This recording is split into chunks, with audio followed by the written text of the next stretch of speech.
మీ business ఏదైనా మీ ఊర్లో promotion చేయాలంటే అది సుమన్ టీవీతోనే సాధ్యం. ఇప్పుడే సంప్రదించండి.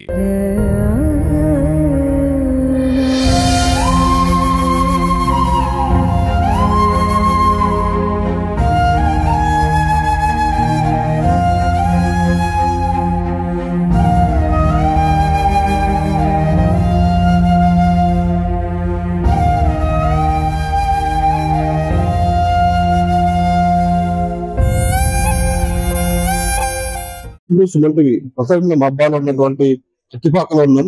చుట్టుపక్కల ఒక మహిళ వివాహం చేసుకున్న ఒక మహిళ మాత్రం మౌనిక కొన్ని భర్తలో ఇచ్చిన తగాదాలు ఏర్పాటు చేసుకొని చిన్న చిన్న గొడవలకి మనస్పర్ధ చేసుకొని ఇవాళ మధ్యాహ్నం భర్త లేని సమయంలో ఇంట్లో వెళ్ళే వచ్చిన లేని సమయంలో మొత్తం ఇంట్లో పోలీసులు చనిపోయిన సంఘటన మనం చూసాం. ప్రస్తుతం మనం స్పాట్ లో ఉన్నాం. ఇక్కడ నుంచి నిన్న ఈ టైం వరకు బాగానే ఉన్నాం. బయట మొబైల్లో తిరిగి వచ్చినాం. మా బ్యాంకు పని ఉంటే చూసుకొని వచ్చినాము. ఇంటికి వచ్చినాము.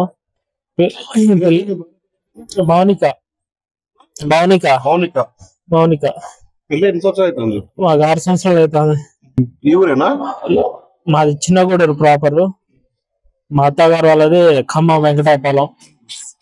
అయితే నైట్ బాగానే ఉన్నాము. పిల్లలు తినిపించినాము. ఇక నాకు నిన్న ఫీవర్ వస్తుంది. నా ఓపిక లేకుండా నేను బెడ్ మీద వెళ్ళి పడుకున్నప్పుడు మా బాబు వచ్చి పక్కన పడుకున్నాడు. అయితే బాబాని పడుకోబెట్టాని నా భార్య చెప్పింది. చెప్పిన తర్వాత పాప వచ్చేసి బాత్రూమ్ లో కూర్చున్నది. ఆ పాప ముడ్డు కడగమని ఆ వైపు చెప్తే నాకు హెల్త్ బాగాలేదు, మళ్ళీ అక్కడ వెళ్తే తడిస్తే నాకు ఇంకా జ్వరం ఎక్కువవుతుంది, అంటే నువ్వు అంట్లు తోము గిన్నెలు తోము నేను చూసుకుంటా అని చెప్పింది. నాకు హెల్త్ బాగాలేని చెప్తే మళ్ళీ అంట్లు గిన్నెలు అన్ని ఎందుకు చెప్తావు, నాకు హెల్త్ బాగాలేదు అర్థం చేసుకో ప్లీజ్ అని చెప్పిన. అయితే ఆమె వచ్చేసి ఇక మా బాబు లేచి ఎమ్మటే ఏం చేసిందంటే మళ్ళీ వాళ్ళ మమ్మీ దగ్గరికి వెళ్ళి ఆ వాటర్ బాటిల్ నైట్ తాగడానికి బెడ్ మీద పెట్టడానికి 3 బాటిల్ ఒకేసారి తీసుకొని వచ్చిండు. వచ్చిన తర్వాత ఒక బాటిల్ బెడ్ మీద పడ్డది, మొత్తం వాటర్ కింద పడ్డది. నేను తడిచిన. అయితే ఒకేసారి 3 బాటిల్ ఎందుకు పంపించినావు, నేను ఫీవర్ వస్తుందని చెప్పిన, ఆయన మొత్తం తడిచిన, ఎందుకు అట్లా చేస్తున్నావు అంటే నాకు వచ్చి బాగా తిట్టింది.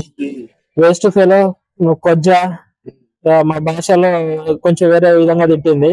తిట్టిన తర్వాత అట్లా ఎందుకు తిడుతున్నావు, అందరు చుట్టుపక్కల వాళ్ళు వింటున్నారు అని నేనేం చేసిన, నెట్టేస్తే బెడ్ మీద పడ్డది.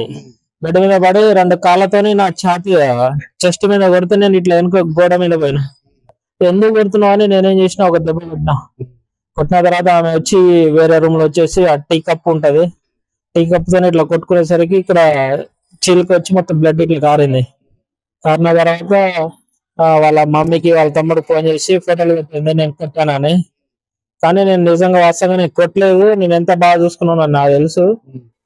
తర్వాత వాళ్ళ మమ్మీ నాకు ఫోన్ చేసి, మా అత్త బాబు నువ్వు కొట్టా ఉంటా, ఎందుకంటే అత్తమ్మ నేను కొట్టలేదు, ప్రతిసారి నన్ను బ్లాక్ మెయిల్ చేస్తుంది, 10 మందిలో తిరిగేట్టున్నాయి, ఇజ్జత్ ఇస్తుంది, కొంచెం మీరు చెప్పండి, నా హెల్త్ ఇంపార్టెంట్ తీసుకోవట్లేదు, అసలు నేనంటే ఇష్టమే లేకుండా బిహేవ్ చేస్తుంది ఇంట్లో అంటే. మా అత్త ఏం చేసి నువ్వు కొట్టినావు అంట, తల పగలు కొట్టినావు అంటే, లేదు అత్తమ్మ ఒకసారి అడగంటే మా అత్తమ్మ మళ్ళీ ఫోన్ చేసి అడిగితే, లేదు నేనే కొట్టుకున్నా, కోపంలో కొట్టుకున్నా అని చెప్పింది. చెప్పిన తర్వాత బెడ్రూమ్ లో వెళ్ళి డోర్ వేసుకున్నది. నేను 2-3 గంటలు బయటనే ఉన్నా పిల్లలతోనే. నాకు ఒక సైడ్ సివరింగ్ వస్తుంది, ఫీవర్ వస్తుంది. అయితే బెడ్ డోర్ తీయి అంటే మా అత్తమ్మకి చెప్పిన, అత్తమ్మ డోర్ తీయట్లేదు మీరేనా చెప్పండి అంటే, ఆమె ఫోన్ చేస్తే ఆమె ఫోన్ ఎత్తట్లేదు. అప్పటి నుంచి ఆమె ఫోన్ ఎత్తట్లేదు. ఇక నైట్ 12కి డోర్ తీసింది. మేము 4 అక్కడే పడుకున్నాం. నేను పడుకున్న తర్వాత పొద్దున్న నేను 8 లేచిన. తీసింది డోర్ తీసి మేము మళ్ళీ బెడ్ మీద 4 పడుకున్నాం. పడుకున్న తర్వాత పొద్దున నేను 8 లేచి చూస్తే మా మిస్సెస్ ఈ రూమ్ లో పడుకున్నాను, పక్క రూమ్ లో పడుకుంటే నేనేం చేసిన అంటే ఇక పోయి ఇక మళ్ళా డిస్టర్బ్ చేస్తే మళ్ళీ గొడవ స్టార్ట్ అవుతుంది ఎందుకని నేను ఫ్రెష్ అప్ అయ్యి బ్రష్ చేసుకొని డ్రెస్ వేసుకొని బయటికి వెళ్తుంటే మా ఇంటి దగ్గర డ్రాప్ చేయమని అన్నది మా భార్య.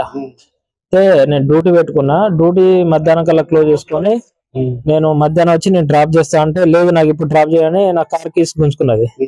గుంజుకున్న తర్వాత మా అత్తకు ఫోన్ చేసిన, అత్తమ్మ ఇట్లా చెప్తుంది, మీరైనా రండి లేకపోతే నేనైనా డ్రాప్ చేస్తామా, మీ ఇబ్బంది పెడతాను, మస్తు టార్చర్ తట్టుకోలేకపోతున్నా చెప్తే మా అత్త ఏం చేసిందంటే, మా మామనే తీసుకొని వస్తా నేను డ్యూటీకి వెళ్ళిండు ఏం కాదులే అని చెప్తేసరికి నేను అత్తమ్మ నా వల్ల కావట్లేదు నేను మధ్యాహ్నం తీసుకొచ్చి వదిలేస్తా అని చెప్పిన. సరే బాబు అన్నది. అయిన తర్వాత నేను డ్యూటీకి వెళ్ళిపోయినా. అయితే ఆ మధ్యలో ఆ టైంలో ఏంటిదంటే ఆల్రెడీ ఆ రూమ్ లో వెళ్ళి అన్ని ప్రయోగాలు చేస్తుంది. ఆ తాడు తీసుకోవడము, చీర తీసుకోవడం అని చేసేసరికి నేను ఏం చేసిన, నాకు ప్రతిసారి అట్లా ఇంట్లో చిన్న డిస్కషన్ అయినప్పుడు ప్రతిసారి చేయి కోసుకోవడము, ఆ సిరప్ తాగడము, లేకపోతే ఆ నెయిల్ పాలిష్ తాగడం మొత్తంలో మీ ఇద్దరి మధ్య తరచుగా గొడవలు జరిగాయి. జరిగేది. మా అత్తమ్మకి చెప్పిన, మా ఇక్కడ మన హౌస్ ఓనర్ కూడా తీసుకొచ్చి సార్ ఇట్లా ఇబ్బంది పెడుతుందంటే మా ఓనర్ నేను మొబైల్ మొత్తం తిరిగి ఎత్తుకొని వచ్చినాం. అట్లా సింగిల్ గా వెళ్ళిపోయేది, అందరిని వదిలేసి, మమ్మల్ని పిల్లల్ని వదిలేసేది, నన్ను వదిలేసి అందరినీ వదిలేసి వెళ్ళిపోయేది బయటికి. మా ఓనర్ తీసుకెళ్లి సార్ నా వల్ల వెళ్ళలేదు సార్ రండి సార్ అంటే మా ఓనర్ వచ్చారు లక్ష్మణ్ రావు అని పక్కన ఆ బండి వేసుకొని తిరిగితే కొంచెం మా మిసెస్ ని తీసుకొచ్చి కౌన్సిలింగ్ ఇచ్చారు. ఇట్లా చేయొద్దమ్మా అంటే సరే సార్ అని ఏదో ఇక మేము అక్కడికి క్లోజ్ అయ్యాను. ఇక తర్వాత పొద్దున నేను ఊరి పెట్టుకుంటా ఇది పెట్టుకుంటా అంటే నా ప్రతిసారి అట్లాగే బ్లాక్ మెయిల్ చేసేది, ఇబ్బంది పెట్టేది. సరేనే సర్లే కదా అని నేనేం చేసిన అన్ని తీసి అన్ని కట్ చేసి నేను డ్రాప్ చేస్తాను, నేను డ్యూటీ పోయి మధ్యాహ్నం వస్తాను. నేను అది అంతా వాళ్ళ అక్క కూడా వీడియో కాల్ చేసిన, నువ్వైనా చెప్పు వదిన ఇట్లా మీ చెల్లె బాగా ఇబ్బంది పెడతా అంటే ఆమెకి ఎన్నిసార్లు చెప్పినా వినదు బాబు, ఎవరు చెప్తే వాళ్ళ మీద అరుస్తుంది. అది మా ఊర్లో అట్లాగే జరిగింది, కొంచెం ఆమె డిఫరెంట్ మెంటాలిటీ అని వాళ్ళ అక్క చెప్పింది. అయితే నేను ఇక వెళ్ళిపోయిన తర్వాత ఆ ఫోటోలు వీడియోలు అన్ని నేనేం చేసిన అంటే వాళ్ళ అక్క పెట్టినా ఇట్లా చేస్తుంది, మీకు కొంచెం మీరు ఫోన్ లో మాట్లాడితే మీతోనైనా కొంచెం రిలాక్స్ మాట్లాడుతుంది. మా బామ్మర్ది మెసేజ్ పెట్టినా మీ చెల్లెతో మాట్లాడు, వాళ్ళ అక్క పెట్టినా మీ చెల్లెతో మాట్లాడు, ఆమె కొంచెం డిఫరెంట్ సైకో లాగా బిహేవ్ చేస్తుంది, నేను డ్యూటీకి వెళ్తున్నా. నేను మధ్యాహ్నం వచ్చి మా బామ్మర్ది చెప్పిన ఒక 3 నెలలు ఇబ్బంది పెడతాను, మీ ఇంట్లో వదిలేస్తా, ఆమె ఎప్పుడైతే మైండ్ వాష్ అవుతుందో అప్పుడు మళ్ళీ డ్రాప్ నేను తీసుకొస్తా అని మా బామ్మర్ది కూడా చెప్పిన. సరే బావ అన్నాడు. ఇక అప్పుడప్పుడే మధ్య మధ్యలో అందరితో ఫోన్ చేపిస్తున్నా, నేను కూడా ఫోన్ చేస్తే మా బాబు లిఫ్ట్ చేస్తాను. నేను పాతొక్క 3ంటికి వచ్చేసరికి కింద కూర్చొని ఉన్నది, ప్రతిసారి ఎట్లాగే భయపెడుతుంది కదా అని నేనేం చేసిన పోతే ఆల్రెడీ 4 బయట వచ్చింది, మేడ మొత్తం ఆపు వచ్చేసరికి నేను కత్తి తీసుకొచ్చి తాడుకు వచ్చిన. వస్తే ఇక నా వల్ల అట్లే మా బామ్మర్దికి ఫోన్ చేసి గోపాల్ ఇట్లా అయిందిరా అంటే ఇక వాడు అరుస్తున్నాను, ఇక వాడు ఏడుస్తున్నాడు. మా అన్న ఫోన్ చేస్తే ఇక నాకు ఏం తోచక నేను ఒక్కనే అయిపోయినా. ఇక ఇదే జరిగిన ఇదే విషయం. బాబు 3.5 సంవత్సరాలు, పాప 1.5 సంవత్సరం. ఇప్పుడు నేను అగ్రికల్చర్ డిపార్ట్మెంట్ అంటే మన ఫెర్టిలైజర్ దాంట్లో ఎరిస్ అగ్రో లిమిటెడ్ కంపెనీలో జాబ్ చేస్తున్నా. మాది బయట తిరుగుడు ఎక్కువ ఉంటది, మా ఆఫీస్ డ్యూటీ కాదు, ఫీల్డ్ వర్క్ ఉంటది ఎక్కడెక్కడో. ఇప్పుడు ఈరోజు నర్సంపేట ఇచ్చిన నేను, కానీ ఇట్లా జరుగుతా నేను ఎక్స్పెక్ట్ చేయలేదు. మా అత్తమ్మ వాళ్ళు కూడా చెప్పిన, ప్రతిసారి 100 సార్లు చెప్పిన అత్తమ్మ ఇట్లా ఉంది అంటే వాళ్ళు కూడా చెప్పినా, ఎవరు చెప్పినా వినేటట్లు లేరు. వచ్చారు మీ అత్తమ్మ వచ్చారా? వచ్చారు.